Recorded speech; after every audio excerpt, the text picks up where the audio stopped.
Niektorí ľudia trasú nohou bez toho, aby si to uvedomovali. A nie je to len náhodný zvyk, často má psychologický koreň. Trasenie nôh, známe aj ako nepokojná energia, je zvyčajne vojnou tela o uvoľnenie stresu, úzkosti alebo napätia. Keď sa myseľ cíti preťažená, telo hľadá ventil a opakovaný pohyb poskytuje dočasnú úľavu. Je to ako tichý mechanizmus zvládania, ktorý im pomáha samoregulovať sa, keď sa ich emócie zdajú príliš ťažké alebo ich myšlienky sa nespomalia. Pre ostatných sa to stáva zvykom vytvoreným rokmi sedenia v stresujúcom prostredí, ako je škola alebo doma. Pohyb pomáha mozgu zostať bdelý a sústredený, najmä u ľudí, ktorí zápasia s úzkosťou, ADHD alebo nadmerným premýšľaním.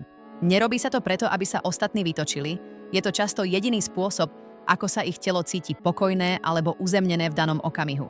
Takže keď niekto neustále trasie nohou, nie je to znak netrpezlivosti alebo nudy. Mnohokrát sa ich nervový systém snaží uvoľniť tlak a nájsť pocit stability v mysli, ktorá len zriedka odpočíva.